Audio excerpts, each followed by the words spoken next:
What's up, Bren? Hey Cynthia, How's it going? it's going really good. How are you doing? I'm good. I sent out an Instagram post because today was one of those days where I typically work out in the mornings. It's just like my my best time that I can like get headspace.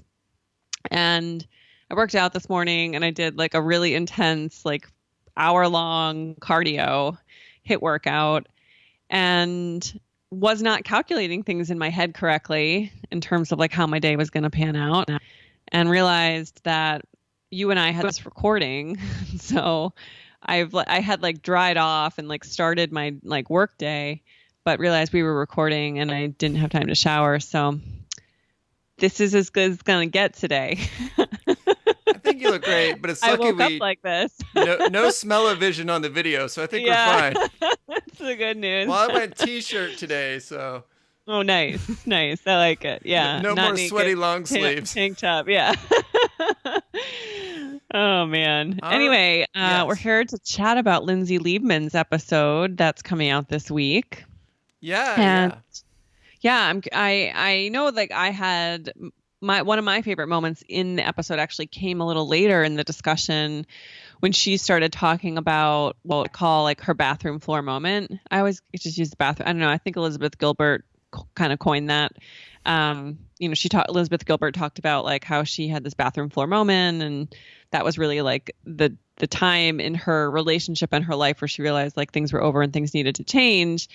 And Lindsay kind of had this moment where she woke up at like 2 or 3 in the morning, like in a panic, and like said to her husband, like, I can't do this anymore. Like she was a lawyer and it sounds like living a pretty intense life as a lawyer, just in terms of the commitments that she had and her like being on a track to potentially move up in the ranks of the firm she was in.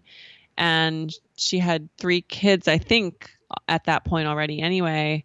And she just was like, I can't do this anymore. And that was kind of like the switch for her to then jump into what she's doing now, which is luxury wedding invitations, which is so random from being a lawyer. But the podcast obviously talks about all that, gives the backstory there. But I'm curious if that stuck in your head at all as well, or what your thoughts were on that. I mean, I think a lot of people think that lawyers have it made, because that's the one of the degrees you think of stereotypically where if you manage to get through law school and you pass the bar, you get the big law firm job that you're kind of set. You're going to have make a Yeah. good living. You're probably going You're to drive making a like nice multiple car. six figures. Yeah. Yeah. Yeah. Yeah, you're doing pretty well. Yeah. But there is a downside to that, which is there's tremendous pressure, like she said in the interview, to bring clients into the firm. At the Yep. same time, you have to have a certain amount of billable hours, which are tracked. And Yep. she talked in the episode about how when she would be short on those hours, it would be stress.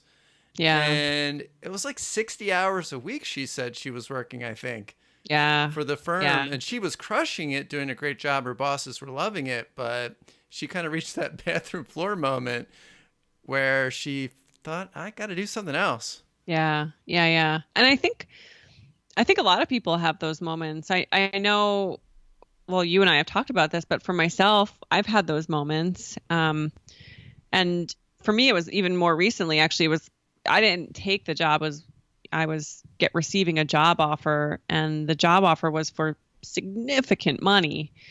But I knew that my life would be total shit. Like I wouldn't have a life. And I woke up in a panic attack. I literally woke up out of like a sound sleep in a panic attack thinking about this opportunity, and I was like, I just can't. But it's sort of been a series of smaller moments that have led me to really feeling like, no, I'm not going into a full-time role again. Like I value my freedom, I value my time, I value what we're doing with this podcast for that matter, and I'm not willing to sacrifice that. Yeah, I mean, I think Lindsay got really weirded out when she realized that she wasn't seeing her kids that much. She Yeah. was missing the mornings, the afternoons, picking them up from school.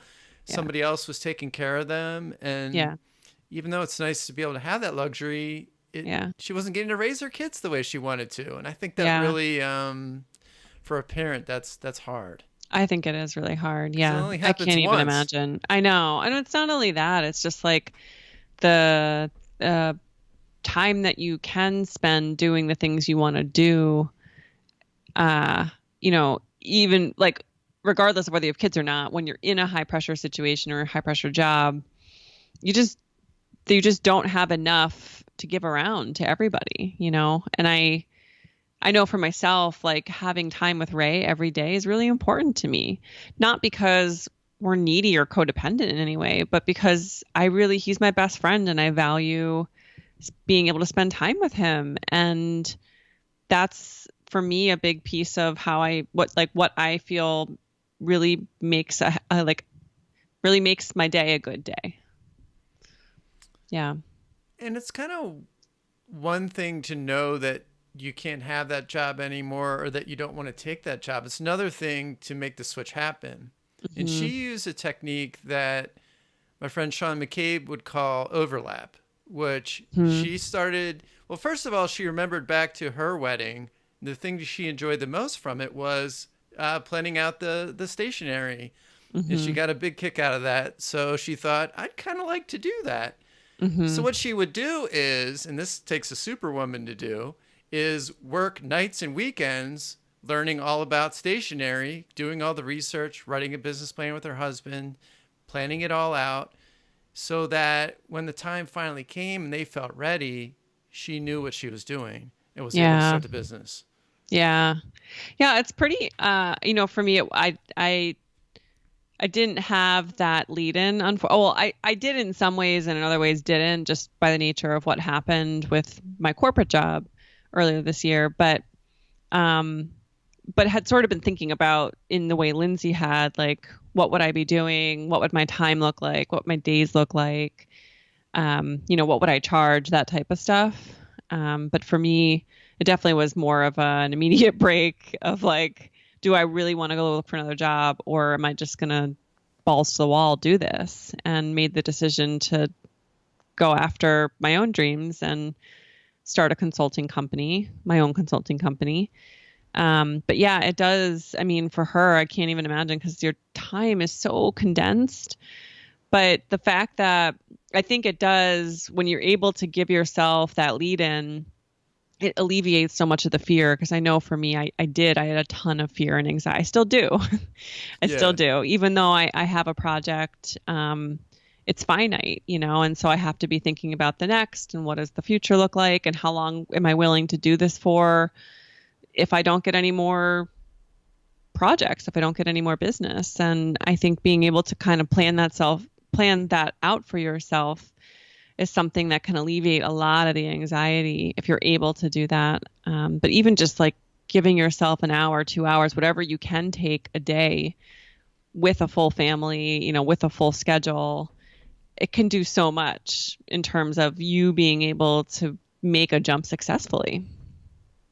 Yeah, just tinkering around with whatever it is you need to do in order to execute your dream. Just start playing with the tools of the trade, learn them, take a course. Take little steps where you're making progress, even if you can't make really fast progress when you have another job, but you can make progress. Yeah. And it's a lot better than that job just coming to a full stop. And then you're like, okay, this is going to happen, because business it takes a while to get going. It does. Yeah. Well, I mean, even for us, like, how long did it take us to figure out really how to pull this together? It was like all of 2017, wasn't it? Something like that. I think it could have been shorter, but we were both overlapping. And we just didn't know what I was doing. I had some fears around, being a broadcaster, and I remember. And I've like, what if we're famous? I'm like, we're not going to be famous. I don't know. No. We might be, but we're not going to be like Clooney famous. These faces. I'm trying to think of a celebrity we'd be as famous as. I'll come back to it. No, Seth Rogen? Too big. Woo! Too big. Way too big. Yeah. Ali Wong, I don't know. Yeah. But she created a cool business, Paper and Posh. She designs a really nice invitation, stationery, Yeah. stuff like that. Considering she Yeah. learned it all from scratch by I herself. know. Yeah, it's very, very cool. Yeah, I'm excited to have people listen to her episode, not only because I just think, she's she's one of these people who, yes, she maybe had some things working in her favor, but man, like if someone like Lindsay can do it, who doesn't have that much time and has a full schedule, including family, you can make the jump. You just have to be very strategic about it. And I think, um, you know, being able to use your time, like we've talked about this, being able to use your time so that you're not scrolling social media when you could actually be doing something productive when you're in that mode, I think it's one of the things that you have to be mindful of and just be really intentional about what you're doing. Yeah, I mean that was from the Gary V book Crush It. That was his point of view. No matter what your job is or what you're doing in life, there's a little bit of extra time if you choose Hmm. to make it to try to make your passion become, a reality, make it a living. Yeah. And that definitely inspired me. It is not easy. I don't think you can crush it all the time, as we've talked about. You need a vacation, take sabbatical, whatever. But Yeah. Yeah. it is doable. I don't want people to listen to Lindsay's episode and say, well, well, of course it was easy for her to do because she had a fancy lawyer job and X, Y, Z. But I don't think Right. it makes it any easier. I don't think so. I mean, I think both she and her husband probably make decent salaries, just or were making decent salaries as, lawyers. And so that probably does help offset, like, if you're not the primary breadwinner, or if you have a dual income household, being able to be really strategic about your finances, right? And like, Yeah. and that was part of their planning. I know we've gotten a question in the past about like, what do you do if you're a single earner household and you have a family? And I think then it does become more difficult to sort of think through what that looks like. But maybe some of the trade-off is that your partner ends up being able to pick up, I don't know, some gig work, whether that's walking dogs Yeah. or Uber or whatever that might look like. Um, but I think I mean, Ray and I we talked through that when I started this business and, really thought about, all right, well, how long am I going to let this go for? Like, what are we comfortable with? Like, what does this look Yeah. like for ourselves? Because I don't want him to feel like I'm a burden and that he's owning the financial burden for both of us. I mean, I will say that in America, if you're a single earner and you want to be an entrepreneur, you're going to have a hard time because you're going to have to buy your own health care. You can't Yeah. be you it really pays to have a partner who's on a corporate plan that you can Yeah. also join. If you don't Yeah. have that and you have health problems, you're going to have a hard time. Now, Yeah. Zoe and I do it, but your business has to be pretty robust Yeah. to support that. So just a Yeah. And I think even, like, I've heard Marie Forleo actually talk about, moving somewhere. Not everyone can do this. Obviously, you guys can't. Your business is in Philadelphia, and that's where you are known. But picking up and going somewhere where maybe it doesn't cost as much to live. Like, we obviously were in Philadelphia before. Now we're in Florida. And so our expenses are lower. And that is in part what enables us to do this.